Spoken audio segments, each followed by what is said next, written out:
It's really exciting to be here and to present a new piece in this space. I really like, as a composer, writing for a specific space and a specific set of people. I think that for me, it's more exciting to be in conversation with other people through my work. So I like to create work that's can be replicated in different places if need be, but really is made for a certain place in a certain time for certain people in a certain space. There's something about the impermanence and the kind of special communication that requires and that involves that I really enjoy. I've really had a wonderful time getting to know Alyson Shotz through her work and doing a lot of research and listening to her lecture. There are a lot of connections that I found with her work that I really enjoy. This piece is kind of about the zooming in on seemingly uninteresting things and finding amazing things hidden inside. So what's really interesting about a piece of paper falling to the ground? Maybe seemingly not a lot.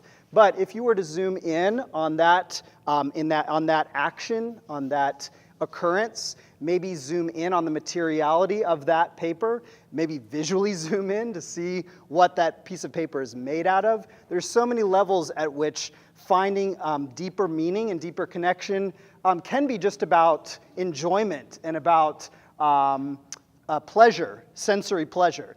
And Alyson's piece, All Equations Are Wave Equations, she talks about this being inspired by a piece of paper falling, through the air and then freezing that moment and then zooming in and exploring that moment. So I wanted to do kind of the same thing, at least as a starting point with the sound that I created.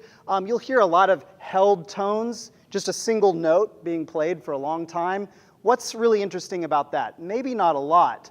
But then I've asked these really wonderful musicians to help me zoom in on that sound a little bit. So Ben van Winkle, who's an awesome cellist and playing over here in this corner, is not just holding the note, but is improvising on that single note. And if you were to walk over close to Ben while he was playing, you could hear the levels of really amazing, wonderful things that he's doing, the nuances of the bow hair on the string, right? And that can be said about everybody.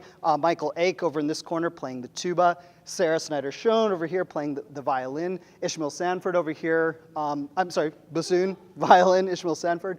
They're all doing that. So this is kind of unusual and maybe a little bit odd for you all, but I'm hoping that what we can actually do is get everybody to come down into the space in a minute and to actually walk around in this space while we perform. So the piece is only about 7 or 8 minutes. It's not very long. And obviously, if you have medical conditions that prevent you from walking or standing for that period of time, then please, by all means, sit. But if you were to sit, for example, only over here, you would really not hear the entire piece. You would miss a lot of what's going on. It's really kind of subtle stuff. Those of you who are up there, you're welcome to hang out up there, but you may just get a lot of that one speaker that's up there. So if you want to, in a minute when we start, I encourage you to walk, not only come down and go up, but also not stay in one place, right? Because you'll get to really experience different zoomed in levels of the sound as you walk around the space. Does that make sense? What else? I am really grateful for two other students who are helping me out today. They're over here on the doing electronic sounds for me. We've been working on a project called the IMAT project at McCallie School and GPS, which is basically involving technology and art. So to make a long story short. So they're here adding those sounds to what we're doing today in this piece.